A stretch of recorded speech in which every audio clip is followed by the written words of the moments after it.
Hi, this is the new Caribou, Sir David the Bard, coming to you from Kangaroo City in Australia.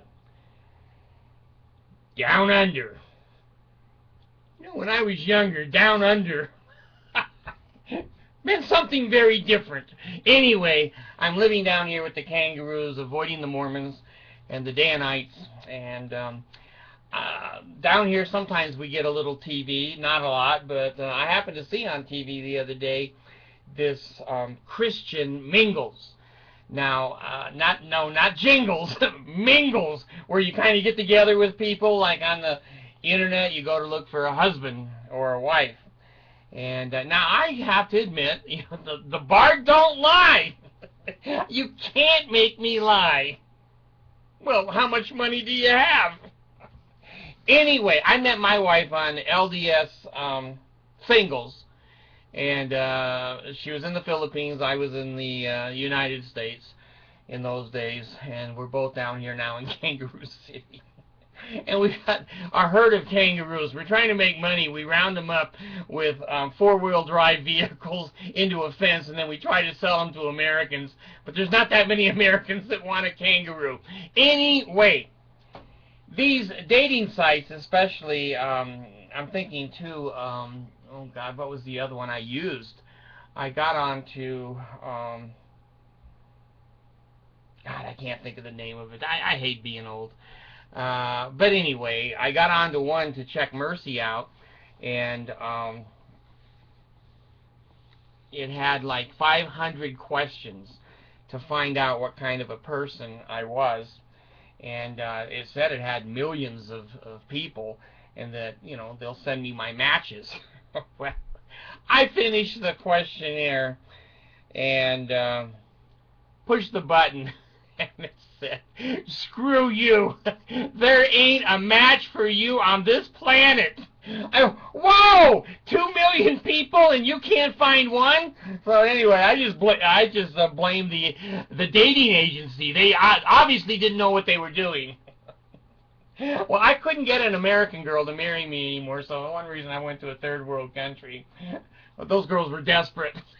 There were many of them that would marry me. So anyway, all of these dating services, and there's a philosophy among many of you and churches, the Mormon Church, that God has a plan for you. Now, as an atheist here, guys, I'm laughing, because if he has a plan for you, my experience has been with me, and you take a look at your life, his plan sucks. I'd rather draw my own plan up. I don't like unemployment, disability, mental illness, crazy kids, car accidents, floods, tornadoes, hurricanes. I don't like that shit. So obviously I didn't have any input into the God's plan for me. His plan for me is the shitter. I hate to get close to him. I can feel it sucking me, trying to get me down the pipe. Anyway, here's what I have to say on this subject. I've been married 6 times, and I hope for the last time here with Mercy. God's plan for me had plan A, B, C, D, E, and F. And I'm on F right now. Now, hey, if you believe God has a plan for you and that makes you feel important, who am I to say? Who am I to say? God does have a plan for you, and you're damn lucky. The rest of us, he didn't give a shit about if he existed. Now, here's what I'm thinking. I had statistics at BYU, and although the Mormon education sucked, I was pretty good at statistics. I still am. The odds of, I think it's 6 billion people now are on the earth, and of course more born every day, more dying every day, for your mate, my mate, to be born at the same time, the same country, the same age, the same language, the same whatever. There isn't a statistic high enough to go, that ain't right. That doesn't happen. Now, I'm going to tell you from experience, okay? And you can start throwing shit at the screen. I could have stayed married and been fairly happy with any of my ex-wives. Now that I'm old and I'm wise, and cheerleaders and the little skirts they wear and no underwear, that stuff doesn't, well, it affects me a little bit still, but not like I was in my 20s. I look at each wife and I think they're so different. Each woman is so different. And yet I could adjust in my old age to any of the aberrations and all of the differences that we had. Back in those days, I wasn't willing to compromise. I said, screw you, and I divorced all of them. All of them. They didn't divorce me, I divorced them. Now wait a minute. Some of you are going to look all these things up, and that's okay. Okay? I felt sorry for Sandra. I told Sandra I was going to divorce her ass, but I was going to give her the chance to do venue, so she could go ahead and file, and she filed, okay? So anyway, that's not important. What's important is what I'm saying to you from experience, is that I could have lived with any of those wives, any of them, given enough time, and I could love any of them at any one time. Now, here's my point. God didn't have a plan for me or my wives. I was born and from evolution, and I've developed to an age and a stage of life where I wanted to get married. And I looked around, and there were some girls that attracted me, and most girls don't attract me. Still, very few girls attract me. Now, there's a few guys. No, it's the Boy Scouts. It was when I went to Boy Scouts. Shit. The Boy Scouts just voted to let the boys be gay if they wanted to be. Anyway, I could have been happy with any of these girls. God didn't have a plan for me. Now, maybe He does. I'm not saying to you, you can't believe that. If that makes you feel good and floats your boat. Now, I'm getting off on another subject. I went to DI yesterday, and they had a boat for sale. What a piece of crap. It had water inside the boat, not outside the boat. And Mercy took the picture of me standing by the boat. And so, you know, if it floats your boat, I've got a floatable boat for you, but it doesn't stay up very long. Anyway, if we give time a chance to work its magic, it's amazing how much shit we can put up with. God, I had a wife, Jeannie. What a pig. God, what a pig. Cute little cheerleader, beautiful curly hair, and oh my God, head cheerleader. At least that's what the football team called her. Anyway, she was filthy. And then I've had other wives that have this wrong or that wrong or things that don't work for me. I could have lived with filthy if I stayed, you know, 30, 40, 50 years, maybe 150 years. So here is the Bard's. I don't give advice because I don't take advice. I realize now in my old age, I'm willing to put up with a lot of shit that I was not willing to put up with when I was younger. I wanted my wives to be perfect. I was a Mormon. I expected perfect wives. I was a perfect husband. And when they weren't perfect, I divorced their ass. I figured, you know, God's plan for me just went out the window.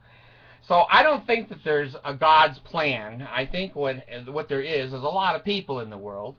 And I was never attracted to Asians. Never. Till I met Mercy.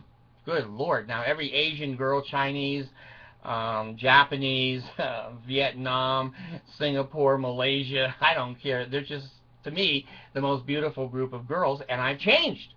That changed in me just in the last 5 or 6 years. So we're open to change. So I'm giving my experience because some of you are close to a divorce, some of you thought about it, some of you have been there, some of you are looking again, hoping to find the one. Well, here's what I've discovered, folks. All girls have vaginas. You don't have to marry every one of them. 6 wives is a lot of wives. I didn't know they all had a vagina. I just thought there was a few, and I had to marry the few that did. So, hey, if God's plan is for you, hey, go with God's plan. Get in that Desert Industries boat and let it float your boat. But my experience has been there is no plan. There are thousands or millions of people all over the world that we could marry and have a lifetime of happiness and success. They come in all ages, all ranges, all weights, sizes, nationalities, genders. I don't know. I shouldn't say genders. Maybe I should. I don't know. But anyway, God's plan for me sucked. So I said, hey, I'm going to make my own plan up. So I went on to singles, and they were always saying, you've got to find the one and only true love. Well, bullshit. There's millions and millions of true love. And if you're with somebody that bugs the shit out of you a little bit, you know, if you can stay with them, stay with them. You'll be surprised. I am. The beauty and the cheerleader and the little tiny skinny bodies and the popularity and all the things that I wanted when I was at BYU, that's changed a lot. That's changed a lot over a period of time. And you know, I have to tell you the truth. I've thought about polygamy, not practicing it, but you know, what's some of the benefits and the detriments of polygamy? I could now marry a fatter, older woman. That's my Allison. Allison? Yeah. Okay, I'm recording, hon. I'll be out in a minute. As long as you stay in the yard. Okay. Bye, honey. Don't let the kangaroos get you. She said, what? I love to bug the baby. Anyway, there's millions that we can match up with. We change over time. We're willing to take things that we didn't think we would take before. But there's things that we want more than we wanted before. Most of us, including the Bard, I wanted a trophy wife. So I just went down to the trophy store, bought a trophy, put little legs on it, and I put it on a leash, and I pulled it behind. There's a trophy wife. So anyway, we change. Life changes. I wonder if I was blind, how different would I have wanted my mates to be? I probably would evaluate them more on their quality of life, their sense of humor, their standards, their morality, their integrity. When I was 20, I just judged them on, do they have a vagina and are they willing to use it? Will you marry me? I've been married in the temple 3 times. I was married in Manti Temple, I was married in Salt Lake Temple, and Washington, D.C. Temple. It was time and eternity, but none of it stuck. Jeez. Mental illness goes a long ways. I know women that would not put up with mental illness. In fact, my third wife, after 18 years, she didn't want to put up with mental illness anymore. And she was the head cheerleader. Now she was the Goodyear blimp. So I said, hey, it's equal. You go ahead, go your way, I'll go my way. So, for whatever good it is, think long range. I never thought I'd be 66. I'm getting up there. I never thought I'd be that old. I always thought I'd be 20, 30, 40, 50. And now I've changed. Over the years, I'm willing to marry and be with and enjoy certain facets and assets of another woman's personality that I wasn't willing to before when I was younger. So when we're young, yeah, we have God's plan. It's to marry the first walking vagina that will say yes. You get 66, you go, hey, you know, can you cook? You know, can you do medications? Can you drive me around? I can't see shit anymore. Can you tuck me in? I need help getting washed. You know, they say old men go looking for young girls for nurses. I didn't. Now, Mercy and I have been married, I think, 7 years.